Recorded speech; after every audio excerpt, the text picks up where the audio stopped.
Dear students, अस्सलाम वालेकुम। BEd के तलबा और तालबात के लिए लेसन प्लान की एक नई वीडियो के साथ मैं हूं डॉक्टर मोहम्मद अकरम अजीज़। सबसे पहले मैं अल्लाह ताला का शुक्र अदा करता हूं कि मेरे सबकी इशारा की वीडियो से 4000 से ज़ायद तलबा और तालबात ने इस्तिफ़ादा किया। इस सिलसिले में अगर आपको कोई मसला दरपेश हो तो इंशाअल्लाह आपके हर सवाल का जवाब दिया जाएगा। डियर स्टूडेंट्स, लेसन प्लान एक प्लान ऑफ एक्शन है कि लेसन प्लान एक teaching outline of the important points of the lesson है और lesson plan teachers on guide है for the teaching learning process. अजीज़ान गिरामी, हर यूनिवर्सिटी का अपना एक फॉर्मेट होता है। ब्रिटिश काउंसिल के लेसन प्लान का फॉर्मेट और है, पंजाब यूनिवर्सिटी के लेसन प्लान का फॉर्मेट और है, इसी तरह से अल्लामा इकबाल ओपन यूनिवर्सिटी के लेसन प्लान का फॉर्मेट और है। डियर स्टूडेंट्स, आज का ये लेसन अल्लामा इकबाल ओपन यूनिवर्सिटी के दिए गए फॉर्मेट के एन मुताबिक है। आप यहाँ पे लेसन प्लान बीएड लिखेंगे, यहाँ नेम ऑफ द टीचर अपना नाम लिखेंगे, यहाँ पे रोल नंबर लिखेंगे, जो क्लास होगी वो क्लास लिखेंगे, जो सब्जेक्ट होगा वहाँ हमने सब्जेक्ट लिख दिया general science. Topic of the lesson में आप लिखेंगे, चूंकि आज हम पढ़ा रहे हैं difference between animal cell and plant cell. Number of students 25। यहाँ पे वो डेट लिख देंगे जिस तारीख को आपका लेसन है। यहाँ ड्यूरेशन ऑफ द लेसन लिखेंगे 30 मिनट्स। याद रखिए, कागज के दोनों तरफ ये दोनों बराबर के फासले आप छोड़ेंगे। लेफ्ट साइड पे हेडिंग्स लिखेंगे, दरमियान में कंटेंट एंड मेथडोलॉजी होगा और राइट साइड पे इस जगह राइटिंग बोर्ड समरी आएगा। सबसे पहले जनरल ऑब्जेक्टिव्स, ये हर लेसन में आपने सेंटेंस लिखना है। At the end of this lesson the students would be able to, अगर आप फिजिक्स का लेसन पढ़ा रहे हैं तो यहां पे फिजिक्स के मकासद लिखेंगे। अगर आप केमिस्ट्री का लेसन पढ़ा रहे हैं केमिस्ट्री के मकासद लिखेंगे। ये know about living organisms, differentiate between living and non living organisms.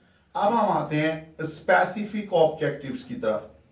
हमारे स्पेसिफिक ऑब्जेक्टिव में सबसे पहले हम पढ़ा रहे हैं सेल के बारे में, तो डिफाइन सेल। याद रखिए, स्पेसिफिक ऑब्जेक्टिव्स हमेशा उस सबक के बारे में होंगे जो आपने पढ़ाना है। Describe the structure of plant and animal cell, differentiate between plant and animal cell, or draw diagrams of the plant and animal cell. Teaching method यहां पे आप लिखेंगे, lecture cum inductive and deductive method के ये तकरीरी तरीका और इस्तक़राई तरीका और इस्तखराजी तरीका का हसीन इम्तिजाज होगा। ये मिसालें दे के उसूल अखज़ करना, इस्तक़राई तरीका, उसूल बता के मिसालें देना इस्तखराजी तरीका।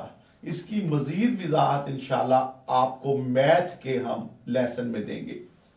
Teaching ads, white board, text book, chart, pictures, models. अब आ जाता है प्रीवियस नॉलेज। बच्चों की साबका वाकफियत का जायजा लेने के लिए मुअल्लिम तलबा से दर्ज सवाल करेगा। ये सेंटेंस आपने हर लेसन में लिखना है कि to check the previous knowledge the teacher will ask the following questions. Dear students, what's environment? How many components of environments are there? What are the names of components of environment? How many types of living organisms are there? और by whom all the living things are made of? साबका वाकफियत के सवाल इस अंदाज से करने हैं कि बतदरीज वो आपके सबक की तरफ आपको ले जाए। साबका वाकफियत का एक एक सवाल आहिस्ता आहिस्ता आपके टॉपिक की तरफ लेके जाए। जैसा कि कोई मिसाल से बातें कर रहा हूं, अगर हम यहाँ पे मुताला पाकिस्तान का लेसन पढ़ाते तो हम पूछते कि अजीज तलबा, आप किस शहर में रहते हैं, ये शहर किस जिला में है, ये जिला किस डिवीजन में है, ये डिवीजन किस सूबे में है, ये सूबा किस मुल्क में है। Announcement of topic in dear students, we are going to learn the difference between animal cell and plant cell today. ये बिल्कुल इसी तरह से हर लेसन प्लान में लिखा जाएगा। अनाउंसमेंट ऑफ टॉपिक के बाद ये अल्लामा इकबाल ओपन यूनिवर्सिटी ने इंट्रोडक्शन दिए। इंट्रोडक्शन में आपने अपने टॉपिक को इंट्रोड्यूस कराना है कि look at this room, before cemented we could easily see the bricks of small units in it. इस कमरे को देखिए, सीमेंट होने से पहले हम इस कमरे की ईंटों को, छोटे छोटे यूनिट्स को जुड़ा हुआ देख सकते थे। Similarly all living things are made of cells. इसी तरह से जितनी भी जिंदा अशिया हैं वो सेल से बनी है। A cell is the basic unit of structure. The plants and animal are made of trillions of cell. अब आ जाएगी प्रेजेंटेशन। प्रेजेंटेशन को उर्दू में इस्तेजार कहते हैं कि आपने इस सबक को पेश कैसे करना है। The teacher will show the student a chart with the help of a pointer. The teacher will explain that the term cell was used by an English scientist, Robert Hooke, in 1665. He observed a tiny box-like structures in a thin slice of cork under a microscope. He called these structures cells. Now the teacher will ask the students to open their books at page 6. The teacher will explain the figure of animal cell. Outermost covering of animal cell is called cell membrane. The nucleus is in the center of animal cell. यहाँ तक आपने वो सारे का सारा content दे देना है जो आपने किताब में पढ़ा है। इसके बाद आपने हेडिंग देनी है फॉर्मेटिव इवैल्यूएशन की।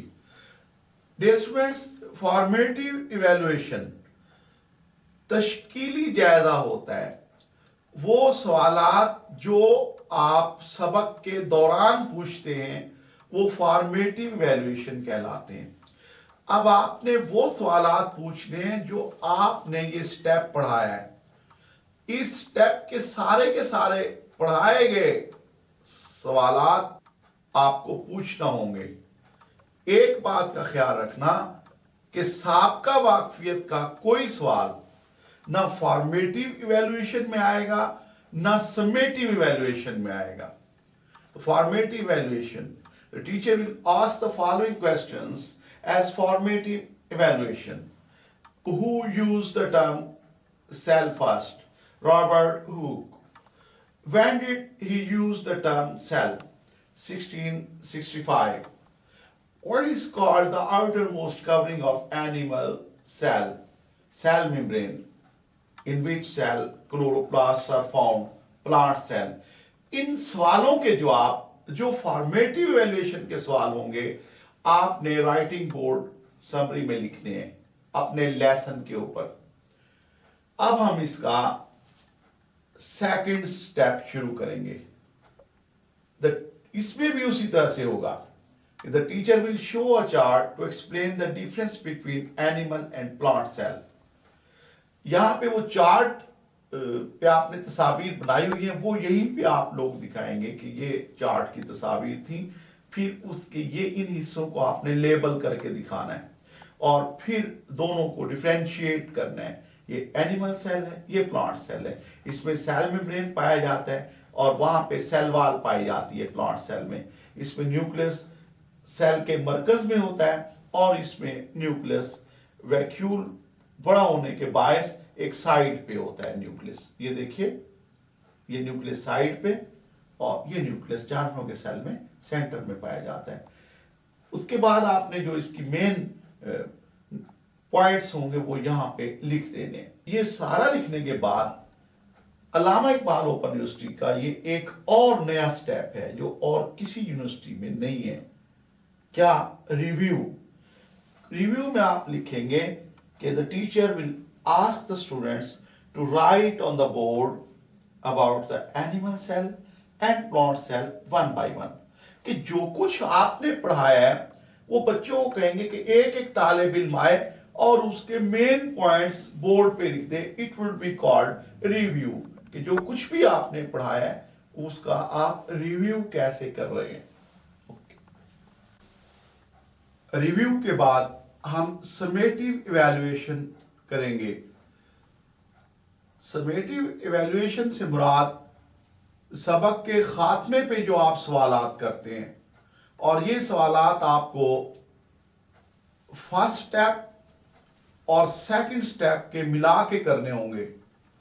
अगर आप 4 सवालात पहले स्टेप से लेते हैं तो सेकंड स्टेप में आप 6 सवालात ले सकते हैं, और ये रेशो 3:7 भी हो सकती है। दोनों स्टेप्स के सवालात मिला के आपको समेटिव इवैल्यूएशन करना पड़ेगी। समेटिव इवैल्यूएशन हमेशा सबक के आखिर में होगी। किस लिए? कि whether the desired objectives are achieved और not. If achieved, to what extent? The teacher will ask the following questions as summative evaluation.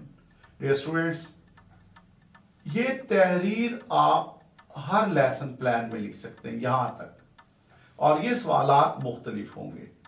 ये सवालात पहले स्टेप और दूसरे स्टेप को मिला के लिखने हैं। आपकी मर्जी है, इसकी रेशो 3:7 रख लें या 4:6 रख लें। When did Robert Hooke use the term cell? What is called the outermost covering of a plant cell? Where is nucleus found in the animal cell? Differentiate between the animal and plant cell regarding nucleus. In which cell centrioles are present? एक बात याद रखिए कि previous knowledge का कोई सवाल summative evaluation में नहीं पूछा करते, इसलिए कि प्रीवियस नॉलेज वो नॉलेज होता है जो सबक पढ़ाने से पहले बच्चे के पास ऑलरेडी मौजूद है, और समेटिव इवैल्यूएशन उस कंटेंट की करनी है जो आपने पहले स्टेप और दूसरे स्टेप में पढ़ाया है। अगर आप समेटिव इवैल्यूएशन की 2 या 3 जुज़ें बना लें तो बहुत अच्छा रहेगा। आप शॉर्ट आंसर भी ले सकते हैं, आप मल्टीपल चॉइस भी ले सकते हैं, और आप फिल इन द ब्लैंक्स भी ले सकते हैं। इस तरह से समेटिव इवैल्यूएशन के बाद होमवर्क, ये सेंटेंस भी हर लेसन प्लान में लिखेंगे। The teacher will assign homework dear students, आगे उस सबक के बारे में जो आपने पढ़ाया है। डियर स्टूडेंट्स, अल्लामा इकबाल ओपन यूनिवर्सिटी के दिए गए इस फॉर्मेट में general objectives, specific objectives, teaching methods, teaching ads, previous knowledge, announcement of the topic, introduction, presentation, formative evaluation, फिर second step review, summative evaluation और होमवर्क शामिल हैं। आपसे गुजारिश है कि इस चैनल को शेयर करें, लाइक करें, सब्सक्राइब करें, और हाँ, बेल आइकन को प्रेस करें ताकि हर आने वाली वीडियो आप तक पहुंच सके।